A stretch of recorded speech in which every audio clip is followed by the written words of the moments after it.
இன்றைக்கி என்ன பார்க்க போகிறோன்னா மாங்காய் பச்சடி எப்படி பண்ணலான்னு பார்க்கலாம். அதுக்கு நான் 2 மீடியம் சைஸ் மாங்காய் எடுத்து தோல் செத்திட்டு இது போல் செத்தி வச்சுருக்கேன். 1 டீஸ்பூன் அளவுக்கு கடுகு, 3 வரமிளகாவை இது போல் கட் பண்ணி வச்சுருக்கேன். ஒரு அரை மூடி தேங்காய் துருவியது, 2 அச்சு வெல்லம் இடித்து வச்சுருக்கேன். அவ்வளோதான். இப்போ செய்ய ஸ்டார்ட் பண்ணலாம். இப்போ ஒரு கடாய் வச்சுட்டு ஸ்டவ்வை ஆன் பண்ணிட்டேன். 1 டீஸ்பூன் எண்ணெய் ஊற்றுக்கிறேன். கடுகு சேர்த்துக்கலாம்.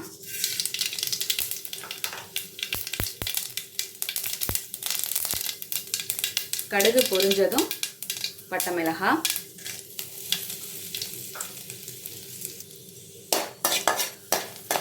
வறுத்துக்கோங்க. இப்போ இதில் மாங்காய் சேர்த்துக்கலாம்.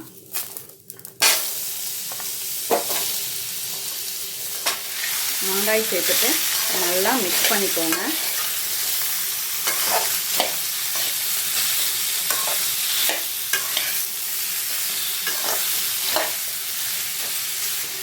கொஞ்சமாக நம்ம இனிப்பு தான் பண்ண போகிறோம்.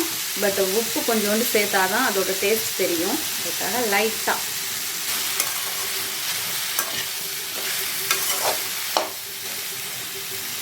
இப்போ இதில் தண்ணி சேர்த்துப்போம். இந்த மாங்காய் மூழ்கிற அளவுக்கு தண்ணி சேர்த்துக்கோங்க. அப்போ தான் நல்லா வேகணும். அதனால் மூழ்கிற அளவுக்கு சேர்த்துக்கலாம். இப்போ இந்த மாங்காய் மூழ்கிற அளவுக்கு தண்ணி வச்சாச்சு. இது நல்லா வேகட்டும். நல்லா கொதிச்சு வந்துட்டுருக்கு. இந்த டைமில் அடி பிடிக்காமல் இருக்கிறதுக்கு கிளறி விட்டுக்கோங்க. இடையில இந்த தண்ணியெல்லாம் வற்றுற அளவுக்கு வேகட்டும். பாருங்கள், தண்ணி கொஞ்சம் கொஞ்சமாக வற்றி வருது. நல்லா கெட்டியாகி அப்படியே மாங்காய்லாம் வெந்து குழஞ்சிருக்கு. இன்னும் நல்லா வற்றணும், நல்லா குழஞ்சி வரணும். சில பேர் இந்த மாங்காய் தெரிகிற மாதிரி பண்ணுவாங்க. எங்கள் வீட்டிலலாம் இது நல்லா மசிச்சிடுவாங்க. அதனால் நல்லா வெந்து வரட்டும். பாருங்கள், நல்லா சுண்டி வந்துடுச்சு. இது மாதிரி குழஞ்சி வரணும் மாங்காய். பச்சடிக்கு இப்படி குழஞ்சி இருந்தால் தான் டேஸ்ட்டாக இருக்கும். இந்த மாங்காய் அரிஞ்சதே தெரியலை பாருங்கள். நான் ஒரு மத்து வச்சு கூட மிக்ஸ் பண்ணல, மசிக்கவே இல்லை. இது நல்லா இன்னும் கெட்டிப்பதம் வெல்லம் போடுவோம். அடி பிடிக்காமல் அடிக்கடி கிளறி விடுங்க. நான் இப்போ ஒரு 5 மினிட்ஸாக இந்த கரண்டியை வச்சு இப்படியே பண்ணிட்டு தான் இருக்கேன். ஏன்னா அடி பிடிக்கக்கூடாது. தண்ணி இஞ்ச அடி பிடிக்கும் அடியில். அதனால் நான் இங்கே தான் நின்று அப்படியே கிளறி விட்டுட்டே தான் இருக்கேன். இப்போது நம்ம வெல்லம் சேர்த்துக்கலாம். நான் 2 அச்சு வெல்லம் சேர்க்குறேன். 2 மாங்காவுக்கு 2 அச்சு வெல்லம் கரெக்டாக இருக்கும். வெல்லம் சேர்த்ததும் இன்னும் தண்ணி விடும். அது கரைய தண்ணி வந்துகிட்டே தான் இருக்கும். நம்ம நல்லா மிக்ஸ் பண்ணிகிட்டே இருக்கணும், அடி பிடிக்காமல். நல்லா கெட்டிப்பதம் வந்தோன்னே தேங்காய் சேர்க்கலாம்.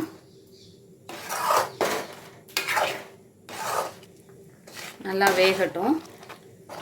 அடி பிடிக்காமல் எடுக்கணும், அதுதான் நமக்கு முக்கியம்.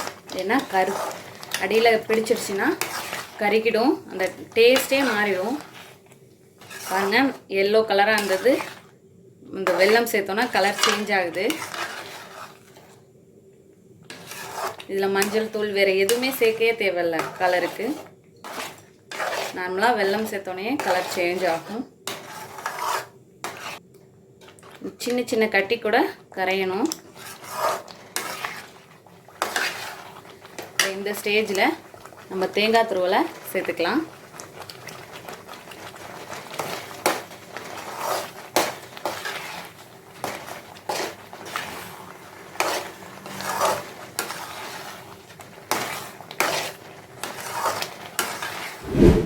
எப்படி நான் கை விடாமல் கிண்டுறேன் பாருங்கள். அப்போ தான் அடி பிடிக்காது.